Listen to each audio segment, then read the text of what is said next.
Hey, I'm Liv, and this is my second pandemic parlay. I do like the sound of that. It has a great ring to it. I'm obviously biased towards it because of Pirates of the Caribbean. Obviously, the parlay was an opportunity to talk in a safe place without harm. So that's sort of what I'm feeling. There's a lot of fear, there's a lot of judgment, there's a lot of ridicule, all based around fear right now. We're all in the same boat. We're all in this together.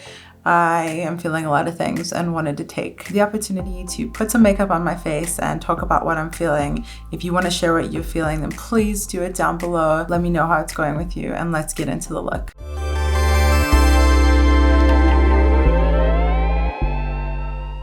Hi guys, so I just uploaded and edited and all that stuff, my video that I took yesterday, which I've never done. I've never cranked something out that fast, but the news is changing so fast that it feels pertinent.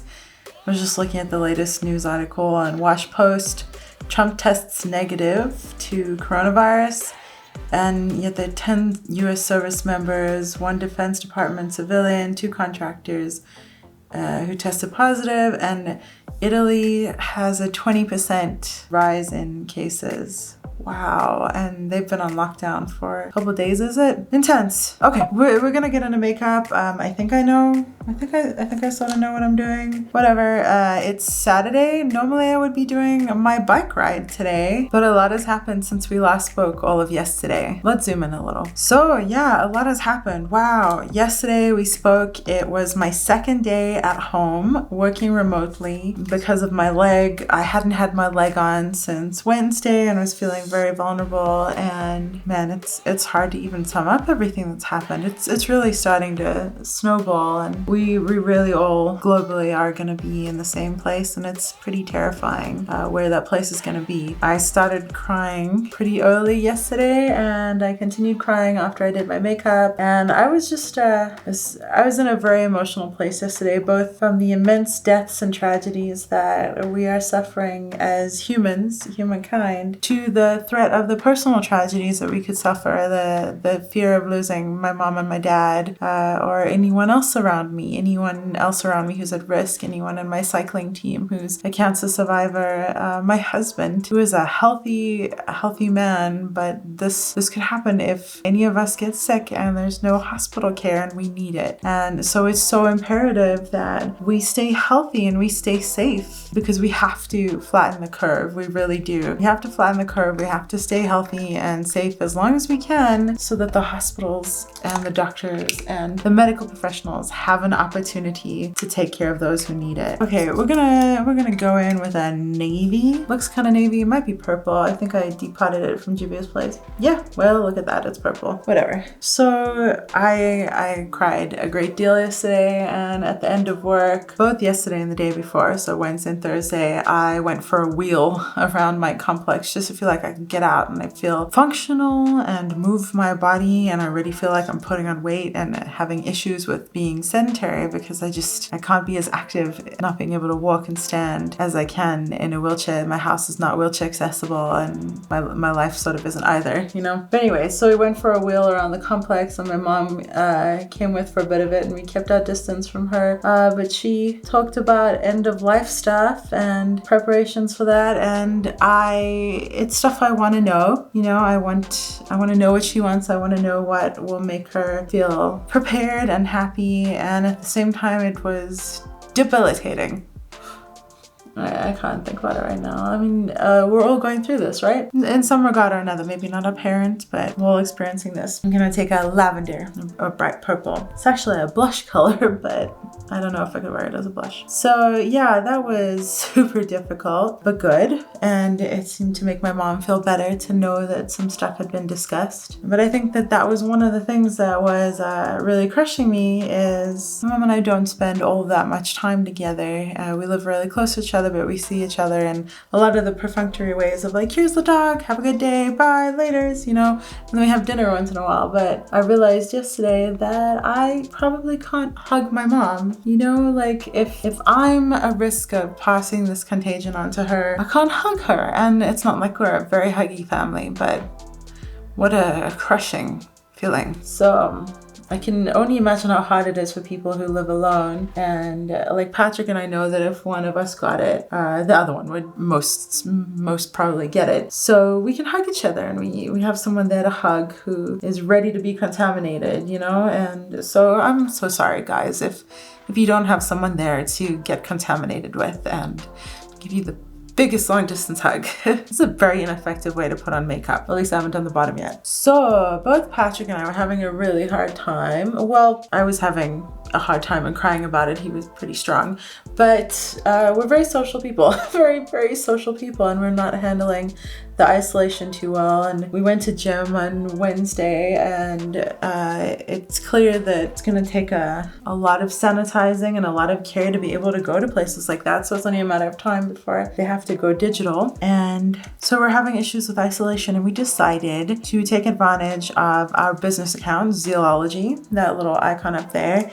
And Google has opened it up so that some of their business meetings are now free. They're sort of business benefits, whatever. So we decided to have sort of a virtual party, and we got our tiki mugs, and I should pick another color for my face. It most certainly must be blue, so it's going to be this very light blue that I have here. So, and then we hosted a party, and we invited everyone that we saw online and everyone who was around. And we got people in North Carolina and in Seattle and in Austin and in Denver, and lots of people in Denver, and lots of people who've been affected by this in different ways. Like the friend that we had joined in Seattle, she is a very significant amputee, an AK amputee above knee. So she actually works from home and hasn't been as severely impacted in a lot of ways, and yet the person she lives with is very high risk. So she's both like isolated and also in danger. And then we had people join who are artists in the Colorado community who are absolutely fearing for their livelihood and their establishments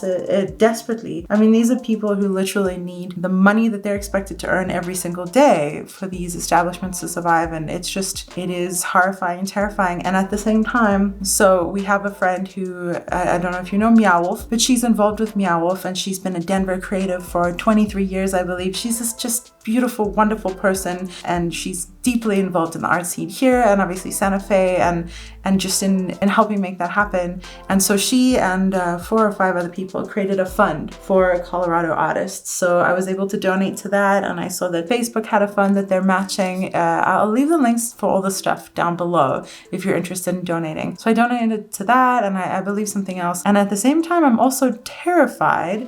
Let's find something for under my eyes. I think I should just use that purple that I used. At the same time, I'm also terrified that I may not have a job too, because my job is in the medical community, but it's in elective surgeries, elective spinal surgeries, typically scoliosis and things like that. So, and even the cranial stuff that we work on is typically more elective, so there may be work to do, but I really do understand the necessity for there to be a stop on non-essential surgeries in medical services. Like, we have to remove that strain from the healthcare system. But that means that I am scared for my job and the jobs of my coworkers, which makes me scared to help people out. You know what I mean? Like, I'm scared at the potential loss of my livelihood, and at the same time, I'm going to do it as long as I can. You know what I mean? So I donated to multiple things last night. And so this virtual party that we had, Patrick and I, part of it was sharing about all these facilities and all these funds that had been created and all these resources for different people who are struggling so much. So it was beautiful to be able to feel connected and find out ways that we could help. And it was great to see people that I care about. And I mean, I haven't seen some of these people in a good while, but the feeling that I might not be able to see these people for a good while was also crushing. So getting to see them and getting to see them laugh and feel connected and feel unified through this, it was really beautiful. So if you have any capacity to do so, I'd encourage you to do the same thing. Have a virtual party,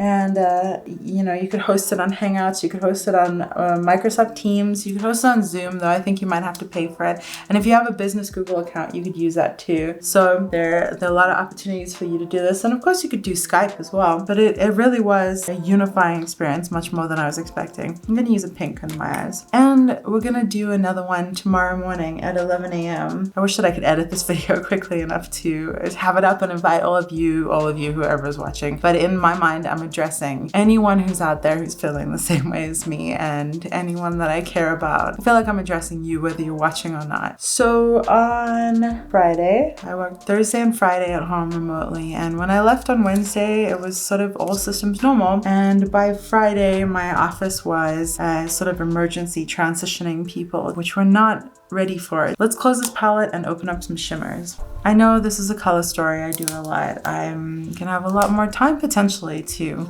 mess around with colors. And I'm just gonna go straight in with purple, just purple. So of course, minimizing the amount of people there will be incredibly helpful, and it is a medical facility, so there are definitely aspects of it that are already very sanitary and very careful.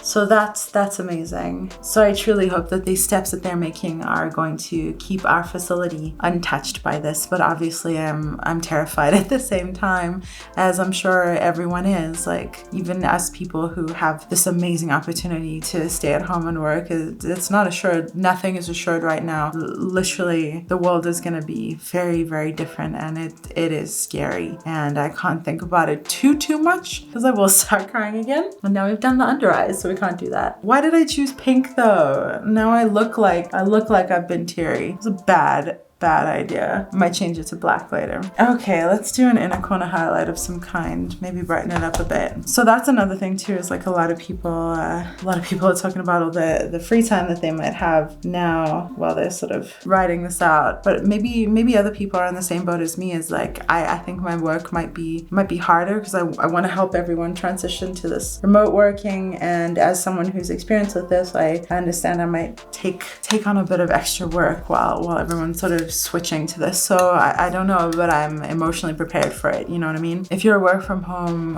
what is your work like? Are you ready for this? Like, is everyone chill? All systems go? Is it all normal? So the virtual party, it was really, really awesome, and it felt beautiful to be connected with people.